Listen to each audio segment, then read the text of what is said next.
Hearken unto me, ye that follow after righteousness. Look unto the rock from whence ye are hewn, and to the hole of the pit from whence ye are digged. Look unto Abraham your father, and unto Sarah she that bare you, for I called him alone, and blessed him. Still speaking to Israel.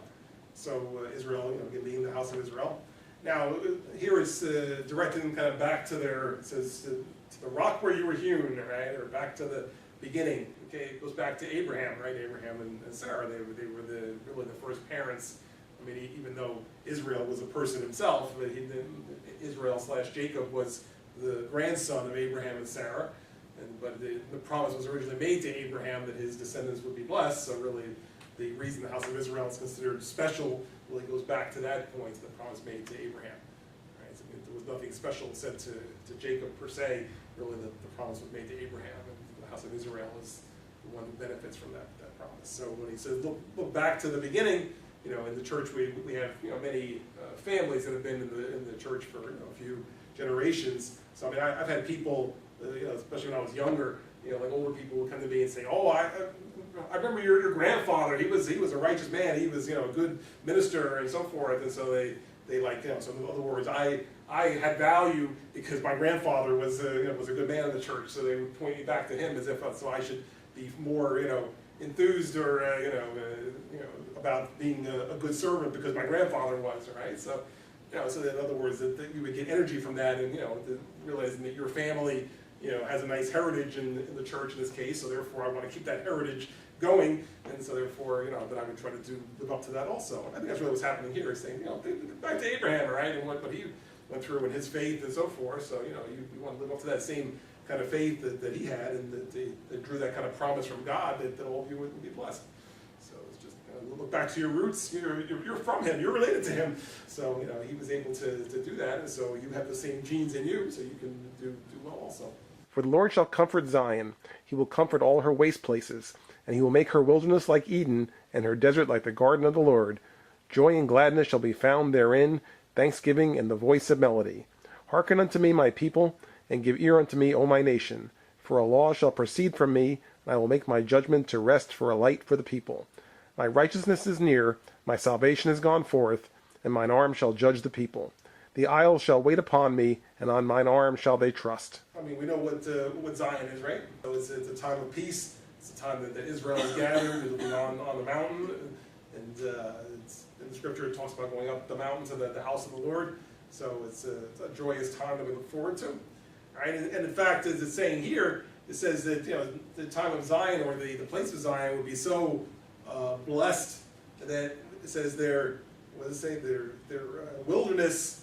The wilderness there would be like the Garden of Eden, right? Which, if you remember, because the Garden of Eden was described, was a beautiful place that God created for the first people, Adam and Eve, right? And what else? The desert would be like the Garden of the Lord. So in other words, it's going to be a really nice place, right? Because the worst places would be like the best places for somewhere else, right? So that's kind of comparing it to that. So just trying to make you understand that the Garden of Eden there would be considered like a wilderness, right? So it's going to be a beautiful place, and the place where people would be blessed, right? But now it goes on to say that it'll be the case where the people's righteousness will be kind of one of the main attributes people will carry into that. That's what makes Zion a special place, because people will now be a righteous people, that they'll be doing what God wants them to do, and so God, recognizing that, has gathered Israel. Gentiles would be joining them. Christ would be in the midst. The choice seer would be there. So it's a time when righteousness would prevail. So when it talks about law and so forth, I mean, really it's saying that people are doing what they're supposed to do because they're a righteous people. Lift up your eyes to the heavens, and look upon the earth beneath. For the heavens shall vanish away like smoke, and the earth shall wax old like a garment. And they that dwell therein shall die in like manner. But my salvation shall be forever, and my righteousness shall not be abolished. Hearken unto me, ye that know righteousness, the people in whose heart I have written my law.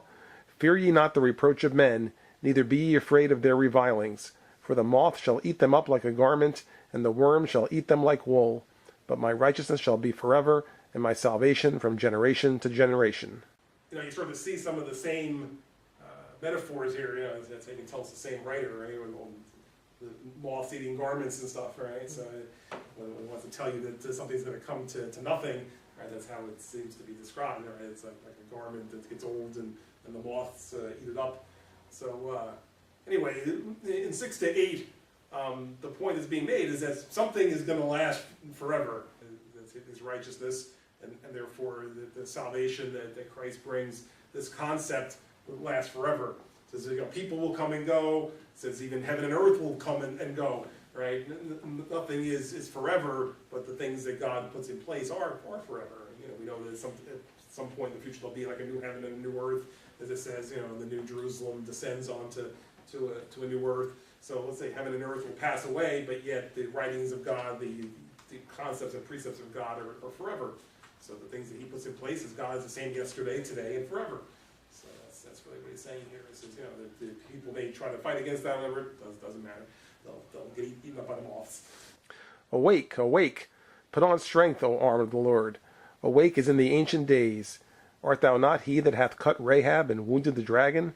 Art thou not he who hath dried the sea, the waters of the great deep, that hath made the depths of the sea a way for the ransom to pass over? Therefore the redeemed of the Lord shall return, and come with singing unto Zion. And everlasting joy and holiness shall be upon their heads, and they shall obtain gladness and joy. Sorrow and mourning shall flee away.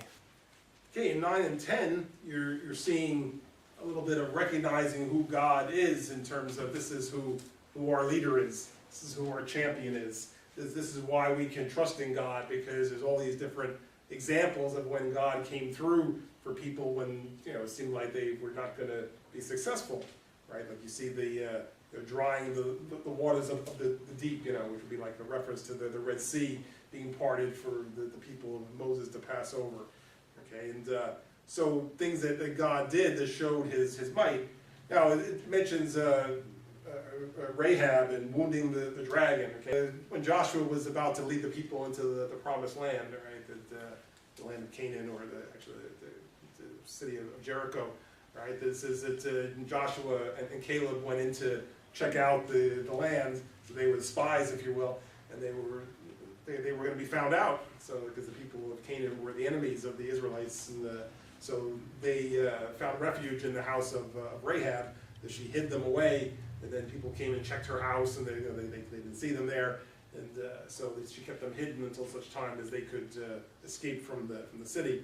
Now, Rahab had a particular profession. Yeah, she was a prostitute. Okay, so that was her profession. Right. So the point being that that God can use anybody. And so here, he used her and put her in a position to help the work of God, and so. After that, Rahab eventually, I guess, put that profession behind her, and she married somebody in the lineage of Judah. Okay. Her son was a man named Boaz, right? And so Boaz would then marry Ruth, right? And then their son was Jesse, and his son was King David, right? And so really the David and Solomon, everything came from the lineage of Rahab, all right? So he used her, and who else comes through that lineage is Christ, all right? So really, that Jesus came through the lineage of Rahab here, who was a prostitute, but yet God, used her, and she was faithful, and so by that's why it says, what does it say? It says, and wounded the dragon, right? The dragon, of course, being Satan, right? Because he used her to bring forth this lineage that Christ came from that. So basically, that God can do these things, right? And so that's why he's pointing out how we can trust in him because we can see his work in other areas, right? And so based on that, then 11 it says, now you'll see the redeemed of the Lord coming to Zion with singing and joy and so forth, which we sing about in the songs of Zion. A lot of the songs play out that way about the joyful singing and coming into the house of the Lord and the mountain of the Lord and all of that. So this is what that's based on. I am he, yea, I am he that comforteth you. Behold, who art thou that you shouldst be afraid of man, who shall die, and of the Son of Man, who shall be made like unto grass? And forgettest the Lord thy Maker, that hath stretched forth the heavens, and laid the foundations of the earth, and hath feared continually every day, because of the fury of the oppressor, as if he were ready to destroy? And where is the fury of the oppressor? The captive exile hasteneth, that he may be loosed, and that he should not die in the pit, nor that his bread should fail. Why would you be afraid of people who will die, right, and be made like grass, and here God is forever, right, and it says that God's going to destroy the oppressors and free the captives and so forth, and all the things we just read about, right. So this is why be afraid because of people, because people are only temporary. Now, I mean, granted, we're all temporary, so in this life, we may have fear from time to time of what can happen in this life, but no one can steal your soul, right? No one can take that away from you, no one can take salvation away from you. So if you put yourself in God's hands, you're where you need to be.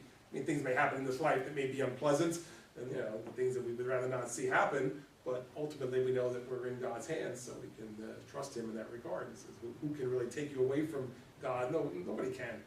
We can only do it ourselves. But I'm the Lord thy God, whose waves roared. The Lord of hosts is my name. And I have put my words in thy mouth, and have covered thee in the shadow of mine hand, that I may plant the heavens, and lay the foundations of the earth, and say unto Zion, Behold, thou art my people. Awake, awake, stand up, O Jerusalem, which hast drunk at the hand of the Lord the cup of his fury. Thou hast drunken the dregs of the cup of trembling wrung out. Now it's speaking as if it's again as if it's God speaking to Israel, right? And so he's referring to he says I'm getting Zion ready for you for some time in the future.